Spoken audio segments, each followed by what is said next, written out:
ভারতবর্ষের অনলাইন পরিষেবার অন্যতম পরিষেবা নয়ন টেলিকমের পক্ষ হইতে আমি হাবু ভাই মোবাইল ইউটিউব চ্যানেলে আপনাদের জানাই সাদর আমন্ত্রণ। বীরভূম জেলার নানুর থানা থুপসারা গ্রাম পঞ্চায়েতের অধীন রোহিণীপুর পল্লী গ্রামের স্থায়ী বাসিন্দা, ইংল্যান্ড সাহিত্যিক অক্সফোর্ডের কথা আপনাদের জানা, যিনি ছাত্রের প্রশ্নের জবাব দিয়েছিলেন। কারণ টিচারের এটাই সম্পদ, কোশ্চেনের জবাব দেওয়া। স্যার, আপনি এত ইংরেজি শিখলেন কোত্থেকে?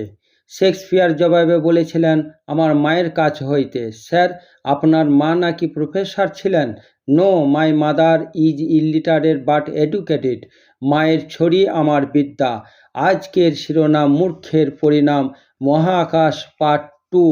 যে ক্যারলের গির্জা থেকেই মহাকাশ গবেষণার সূচনা তুলে ধরলেন অরুণাভ দত্ত। অবশেষে সফল হলো চাঁদের অনাবিষ্কৃত দক্ষিণ মেরুতে রোমাঞ্চকর অভিযান।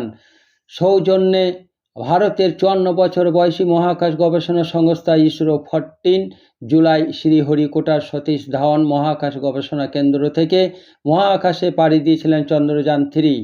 23 আগস্ট সন্ধ্যে 6টা 4 মিনিটে চন্দ্রযান 3 এর ল্যান্ডার বিক্রম চাঁদের মাটি স্পর্শ করল। আমেরিকা, রাশিয়া এবং চীনের পর চতুর্থ দেশ হিসাবে ভারত চাঁদের মাটি স্পর্শ করার কৃতিত্ব অর্জন করল।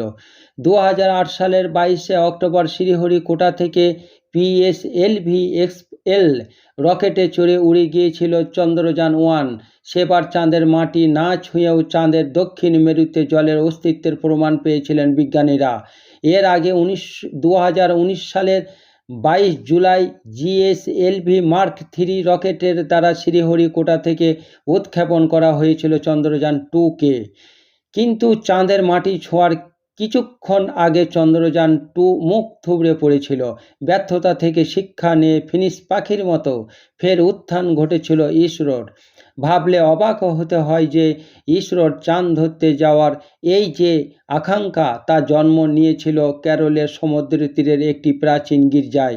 মহাকাশ ছোঁয়ার স্বপ্নে বিভোর কয়েকজন প্রতিভাধর বিজ্ঞানীর হাত ধরে। ডাক্তার বিক্রম আম্বালান সারাভাই ভারতের মহাকাশ গবেষণার পথিকৃৎ। ভারতের মহাকাশ গবেষণায় জোর দেওয়া নিয়ে তিনি প্রথম সরব হন। তাকে সমর্থন করেন বিজ্ঞানী হোমি জাহাঙ্গীর ভাবা। 1962 সালে তৈরি হয় Indian national committee for space research. তৎকালীন প্রধানমন্ত্রী জওহরলাল নেহরু এই কমিটির প্রধান হিসেবে বেছে নেন ডাক্তার সারাভাইকে। তার সঙ্গে মহাকাশ কর্মসূচিতে যোগ দেন হোমি ভাবা।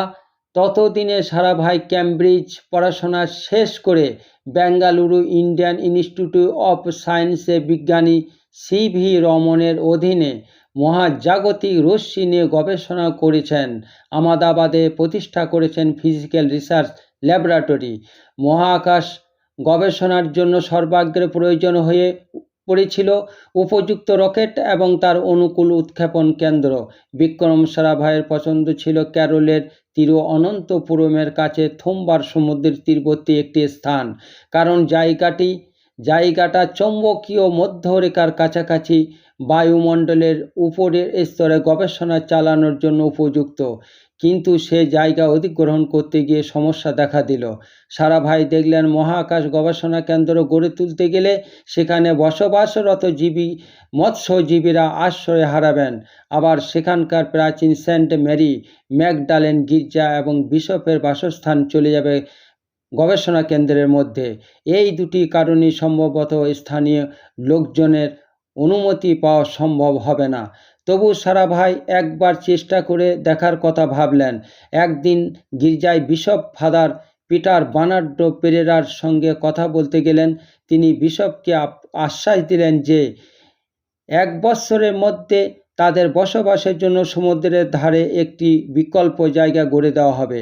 বিশপ সব শুনে সারাভাইকে পরদিন সকালে আসতে বললেন। পরদিন ছিল রবিবার। বিশপ গির্জায় বাইবেল পাঠ করছেন। প্রার্থনা সভায় উপস্থিত হয়েছেন স্থানীয় আদিবাসীদের প্রায় সকলেই। এমন সময় এসেছেন সারাভাই, সঙ্গে APJ আবুল কালাম। পরে ডাক্তার কালামের লেখা থেকে জানা যায় যে সেদিন বিশপ গির্জায় উপস্থিত সকলকে সারাভাইয়ের মহৎ উদ্দেশ্যের কথা জানালেন, বিজ্ঞানের প্রয়োজনীয়তার কথা বললেন। তাদের উদ্যোগের প্রভূত প্রশংসা করলেন। অবশেষে সকলের উদ্দেশ্যে প্রশ্ন ছুড়ে দিলেন, তাহলে আমার সন্তানগণ আমার কি আমাদের ঘর, আমার ঘর এবং ঈশ্বরের ঘর এবং মহান বিজ্ঞানীর মহৎ উদ্দেশ্য সাধনের জন্য অর্পণ করতে পারি? ফাদারদের প্রশ্ন শুনে জনতা কয়েকজন মুহূর্ত নীরব। কিছুক্ষণ পরে সকলে উঠে দাঁড়ালেন এবং সম্মিলিত কণ্ঠে উচ্চারিত হলো আমেন। সেদিনের ঘটনার বর্ণনা দিয়ে ডাক্তার কালাম জানিয়েছিলেন, সেখানকার নিরাশ্রয় মানুষরা সবাই সারাভাইয়ের প্রতিশ্রুতি অনুযায়ী নির্দিষ্ট সময়ের মধ্যেই বিকল্প বাসস্থান পেয়েছিলেন। সেই ছিল সূত্রপাত। অতঃপর শুরু হলো ভারতের প্রথম রকেট উৎক্ষেপণ আয়োজন কেন্দ্র। সেই গির্জা হয়ে উঠল থুম্বার মহাকাশ গবেষণা কেন্দ্রের প্রথম অফিস। বিশপের বাড়িটি হয়ে ওঠে বিজ্ঞানীদের গবেষণাগার। কাজে গতি আনতে সারাভাই প্রতিভাধর বিজ্ঞানীদের খুঁজে খুঁজে থুম্বায় নিয়ে আসেন। সেই তালিকায় উজ্জ্বল নক্ষত্র বসন্ত গোয়ারিকর। তিনি আগে কাজ করেছেন ইংল্যান্ডের অ্যাটমিক এনার্জি অথরিটিতে। অত্যাধুনিক সুবিধা সম্পন্ন সুসজ্জিত গবেষণাগার ছেড়ে বসন্ত গোয়ারিকর চলে এলেন থুম্বায়। তার গবেষণাগার রূপে নির্দিষ্ট করা হলো গির্জার পাশে গোয়ালঘরটি। গরুর খাদ্য মজুত করার গুদামটিও কাজের জন্য ছেড়ে দেওয়া হয়েছিল। ভারতের উৎক্ষিপ্ত প্রথম রকেটটি ছিল একটি সাউন্ডিং রকেট। এটি একটি পরীক্ষামূলক রকেট। এই রকেট তৈরির কম খরচ এবং সময় লাগে অল্প। তরুণ বিজ্ঞানীদের প্রশিক্ষণের জন্য এই রকেট যথোপযুক্ত। সাউন্ডিং রকেট এমন উচ্চতায় ওঠে যেখানে বেলুন উঠতে পারে না। সেই সময় মেরি ম্যাগডালেন গির্জার নাসার তৈরি সাউন্ডিং রকেটের অংশগুলো জোড়ার কাজ চলছিল। দায়িত্বে ছিলেন আবুল কালাম, ঈশ্বর দাস এবং আরাভা মুদন। এর আগে এই বিজ্ঞানীরা আমেরিকার নাসায় গিয়ে সাউন্ডিং রকেট পাঠানোর কৌশল রপ্ত করে আসেন। 1963 সালের 21শে নভেম্বর সেদিন সন্ধে 6টায় সময় থুম্বা থেকে উৎক্ষেপণ করার সিদ্ধান্ত হলো নাসার সাউন্ডিং রকেট নাইকি অ্যাপাশে। গির্জা থেকে বেশ কিছুটা দূরে লঞ্চিং প্যাড, সেখানে রকেট বয়ে নিয়ে যাওয়ার জন্য একটি ট্রাক এবং হাতে চালানো হাইড্রোলিক ক্রেনের বন্দোবস্ত করা হয়েছিল। রকেট উৎক্ষেপণের সময় ঘটে গেল বিপত্তি। ট্রাক থেকে তুলে লঞ্চিং প্যাডে বসানোর সময় দেখা গেল রকেট কাত হতে শুরু করেছে, কারণ হাইড্রোলিক ব্যবস্থায় লিক। এদিকে ঘড়ির কাঁটা 6টার দিকে ছুটছে। ক্রেন সারানোর সময় ইঞ্জিনিয়ারদের হাতে নেই। সুতরাং সবাই মিলে রকেটটা ঠেলে দাঁড় করালেন। নির্দিষ্ট সময়ে আকাশে উড়ল ভারতের প্রথম রকেট। 1965 সালে থুম্বায় স্থাপিত হয় space science and technology centre. কৃত্রিম উপগ্রহের সংকেত মাটি থেকে ধরার জন্য আহমেদাবাদে গড়ে ওঠে এক্সপেরিমেন্টাল কমিউনিকেশন আর্থ স্টেশন। 1969 সালের 15ই আগস্ট ভারত সরকারের আণবিক শক্তি দপ্তরের অধীনে গড়ে উঠল ইসরো। বিক্রম সারাভাই দেশের পূর্ব উপকূলে একটি রকেট উৎক্ষেপণ কেন্দ্র খুঁজছিলেন। শেষে চেন্নাই থেকে 100 কিলোমিটার দূরে শ্রীহরিকোটা দ্বীপটি তার মনের ধরল, কারণ পৃথিবী নিজের চারদিকে পাক খাচ্ছে পশ্চিম থেকে পূর্বে।